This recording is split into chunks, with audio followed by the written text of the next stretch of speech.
สบายดีมื้อนี้มาอยู่กับช่องพากิน Channel EP นี้จะเป็น EP พิเศษก็คือเราจะพาไปเที่ยวทางใต้เนาะว่าจะมีแหล่งท่องเที่ยวได้แน่ที่เราจะไปและเราจะได้ถ่ายรวบรวมวิดีโอมาให้เบิ่งเนาะก่อนอื่นหมดขอฝากกดไลค์กดแชร์ฝากติดตามเด้อเพจน้อยๆของเราเนาะเพื่อบ่ให้พลาดคลิปใหม่ๆที่พวกเราจะได้ถ่ายและอัปลงติดตามชมตามคลิปเลยเด้อ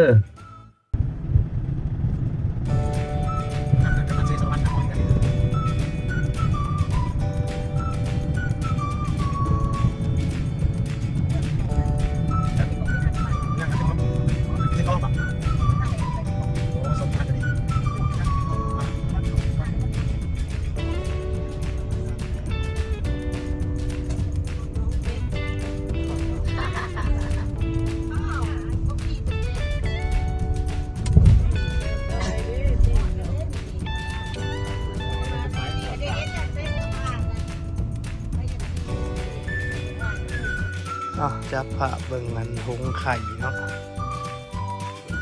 หงไข่อยู่ถาแตงเข้าใกล้เลยนะหวงไข่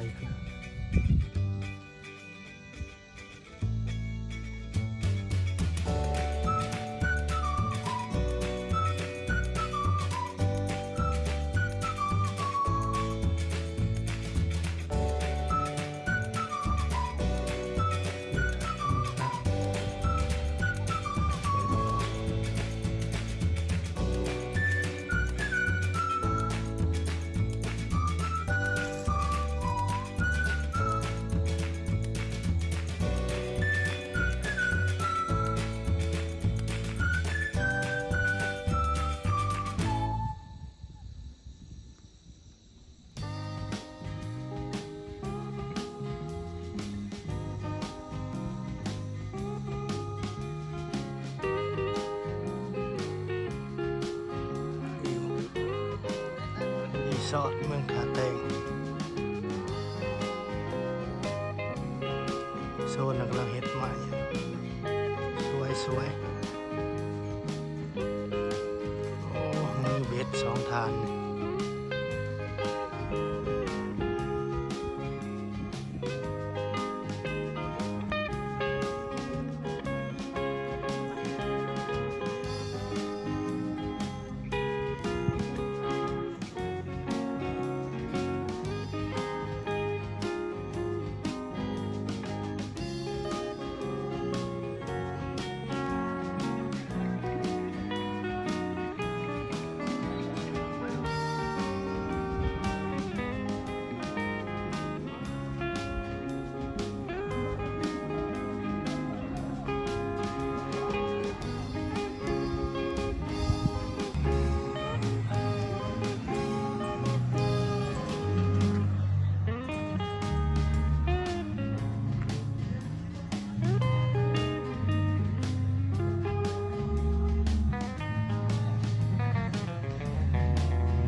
โซนอาหาร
อามาอยู่บ่ยา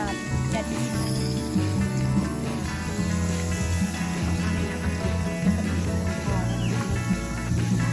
โอ้เป็น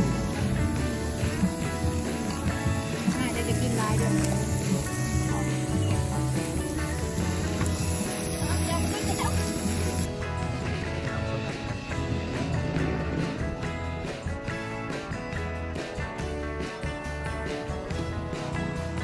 โอ้สวนผักออร์แกนิก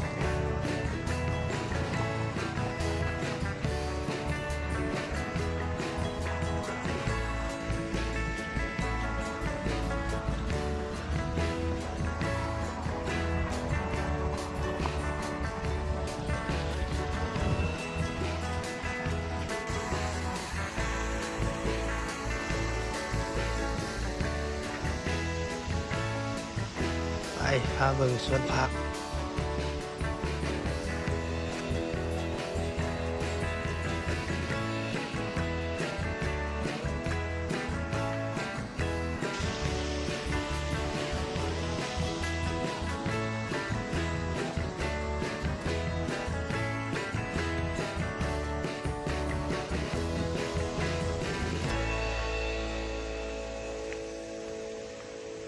มาเบิ่งผักสวยๆงาม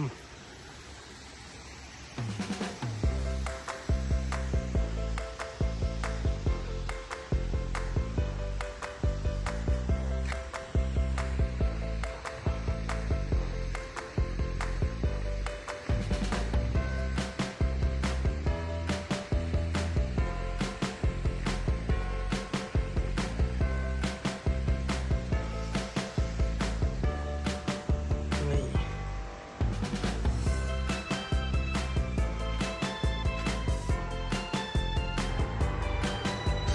กะแนวพันธุ์ผัก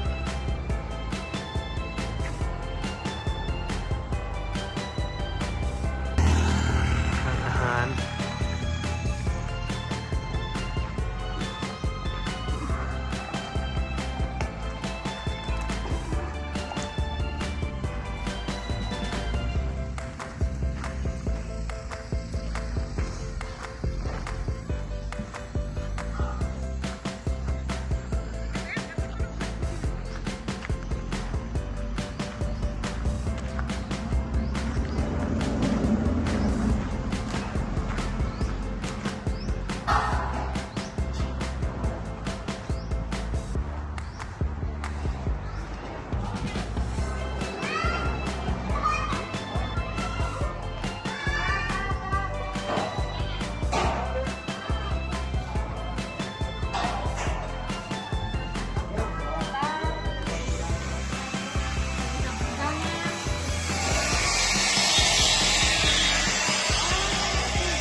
นี่ละน้ำอยู่ลุง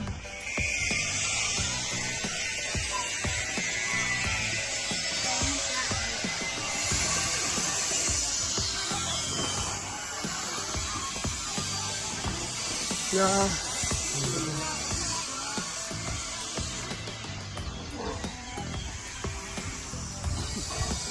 พี่ไปถ่ายเอาไปถ่ายอ่ะ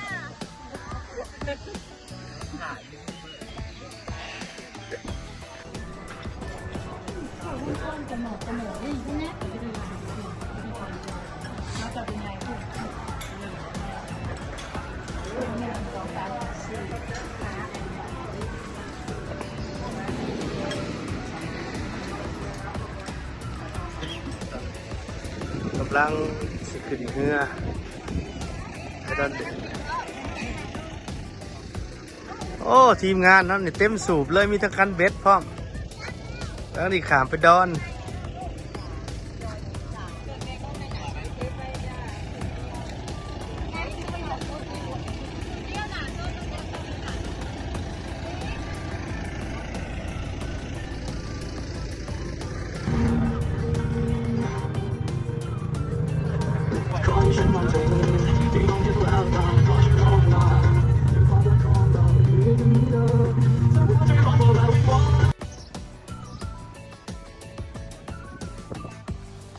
สลาดอดคอน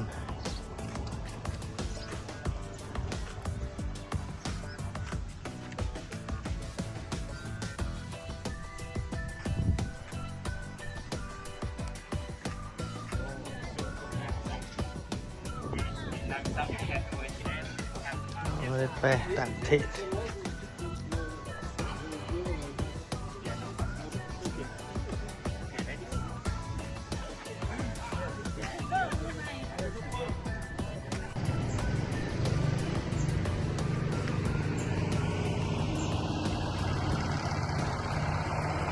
เพราะว่าจะเข้าฝรั่ง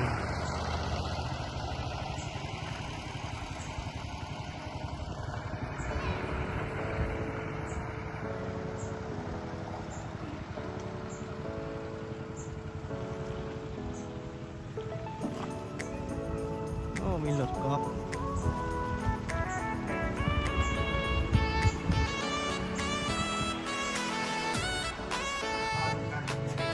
โอ้สุดท้ายฮอดที่พัก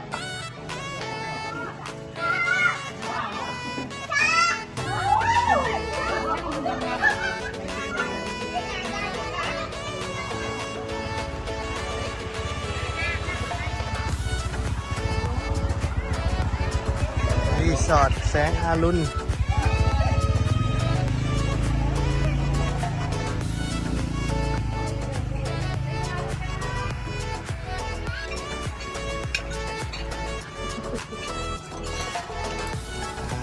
ลาว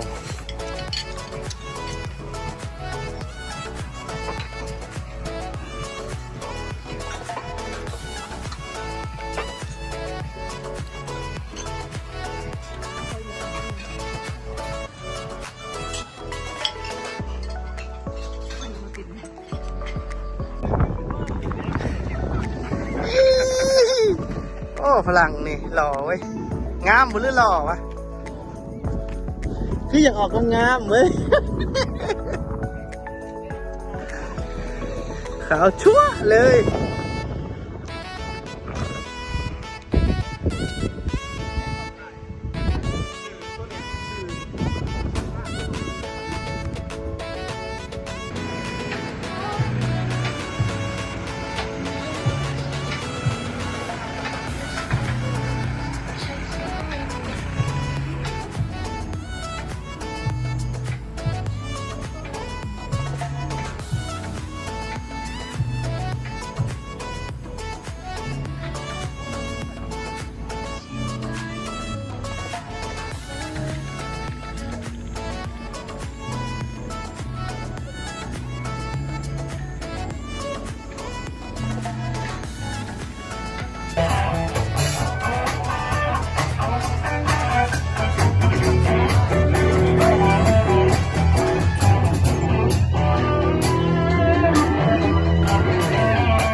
เดียวรถที่เห็นถ่าย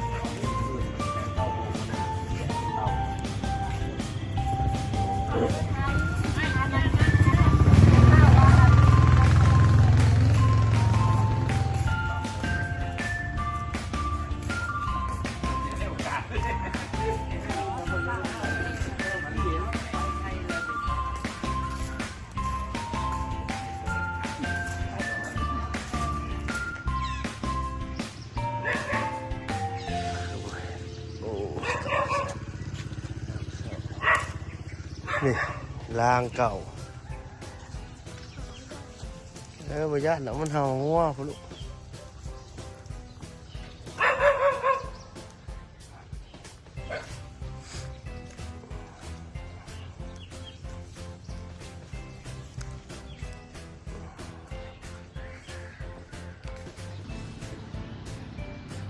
ถากำปั้นเก่า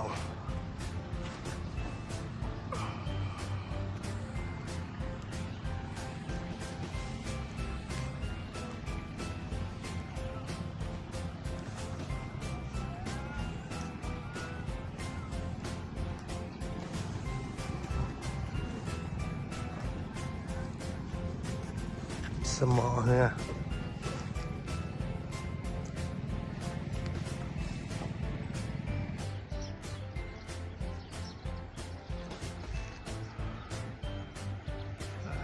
ดอนคอน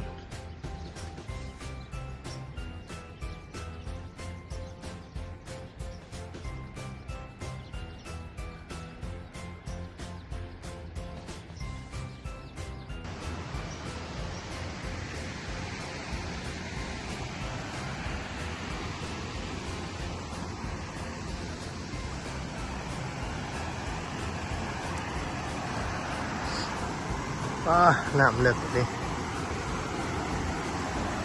หัวขาว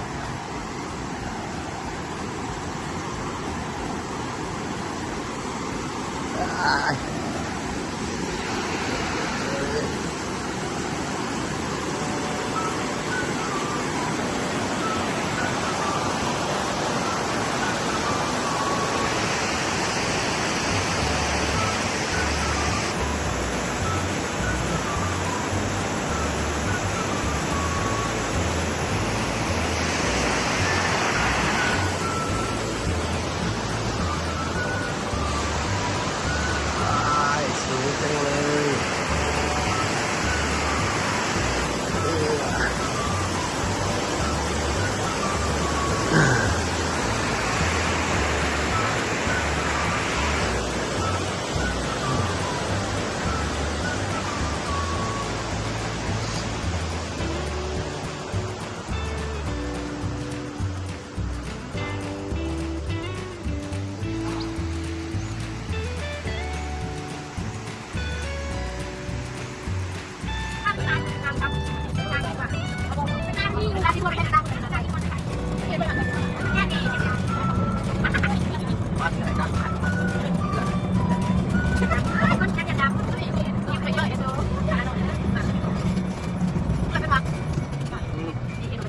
เป็นกี่ปีแล้วตัวเรือนาทีเป็นแล้วเนี่ยแล้วของหากิน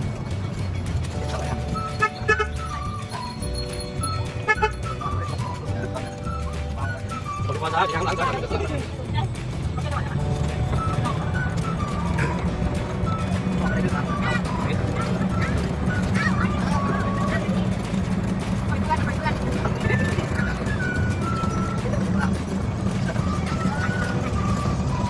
ทางแบบนี้อ้อมเลย2 ดอนให้มันอ้อมดอนให้มันอ้อมเลยครับ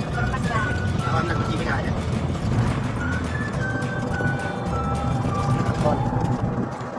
ยกเลยคนแรกเอาอย่างนี้เลยมาเป็นแขกเป็นนี้แหละว่างอย่างที่เขาเป็นประธานเขาเป็นประธานที่เดินที่มาประธานใช่ไหมของแล้วที่ถ่ายเนี่ยเขาก็เป็นประธานเลยที่เป็นคนที่ทำแล้ว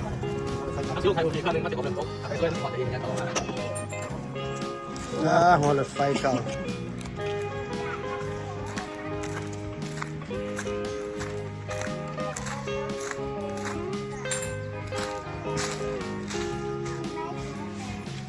ไฟเก่า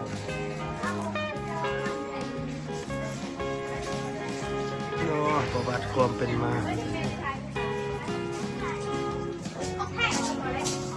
ของแท้แล้ว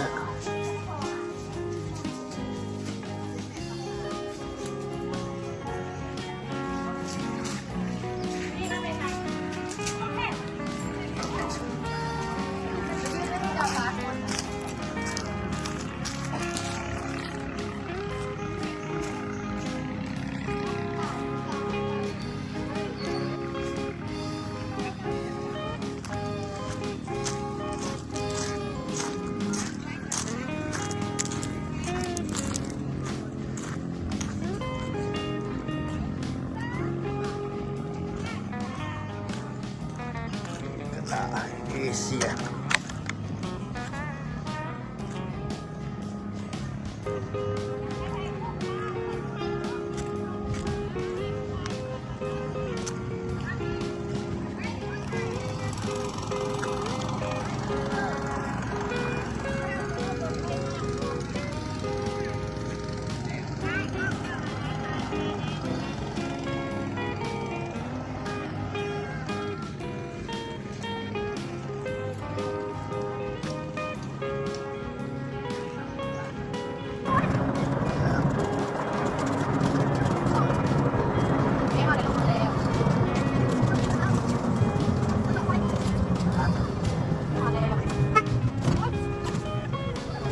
เปิดหลักคุกแพงครับ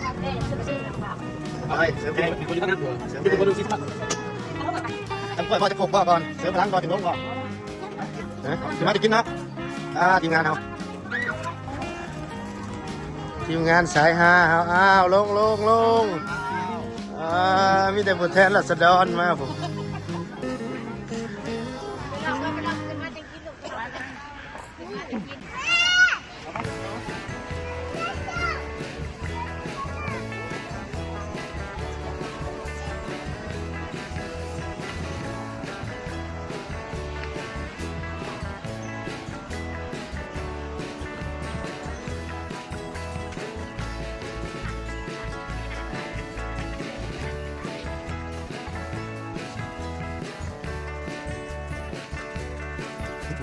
จริงเลยจริงจะไม่ทำเลย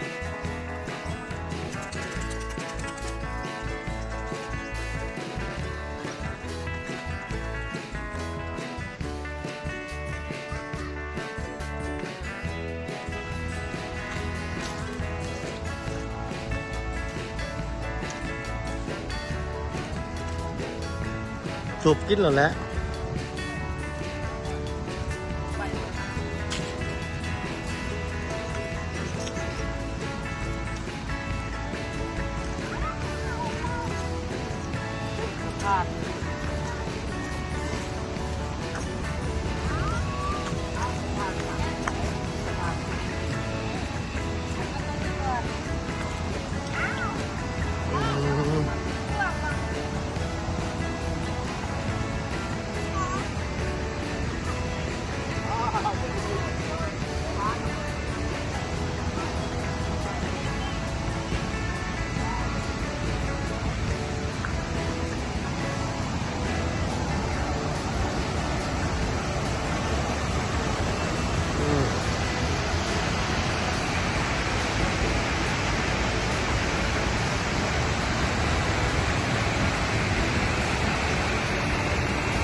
เรากำลังเห็ดเนาะ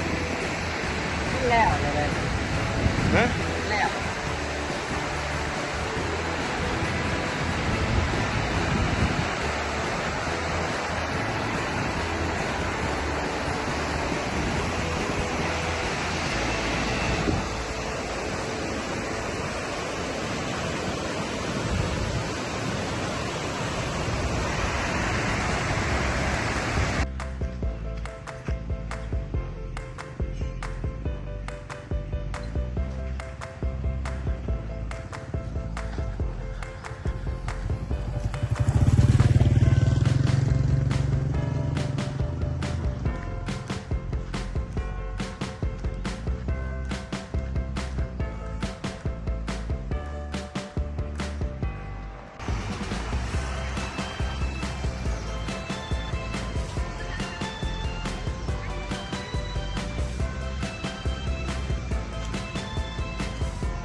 อาหาร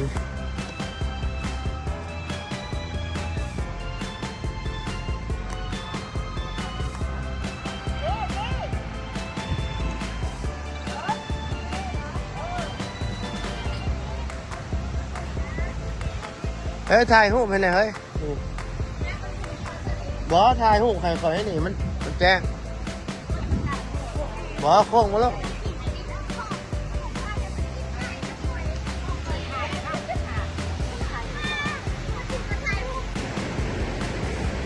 ไปยัง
ถามเรียนนะ จะย่างได้เนาะ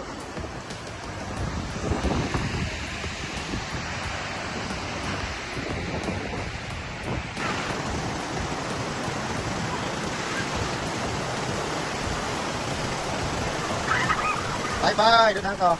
พาเด็กๆเดินทางต่อ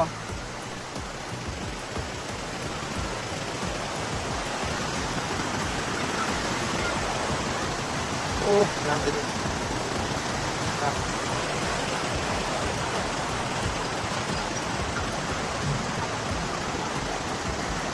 กีฬากีฬา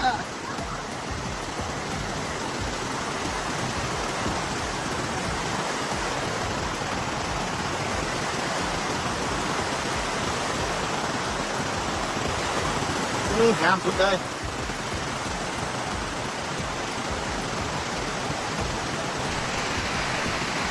งัดตรงไหนพวกลูกงัดไปทางนี้งัดตรงนี้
ทางเขาน่ะตกตาดคอนป่าเพ่ง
ดูดิมาพี่ก่อนลูก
มาน้ำลูกน้ำหลาน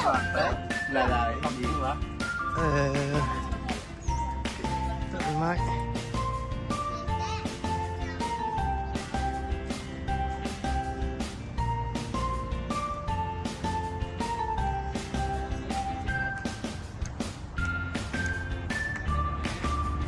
เหมือนต้นไม้มันนี่โคตรเนาะ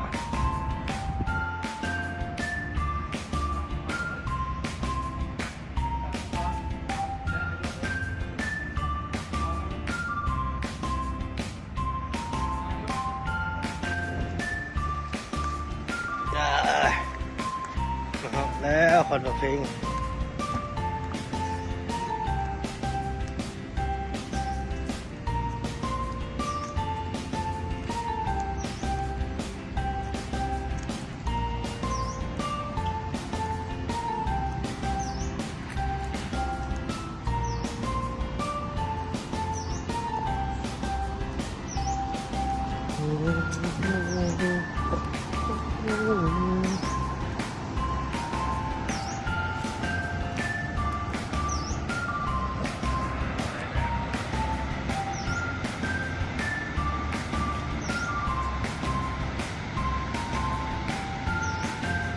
ใช่เลยต้นไม้มันนี่โคตรมันอยู่หมองไหนล่ะ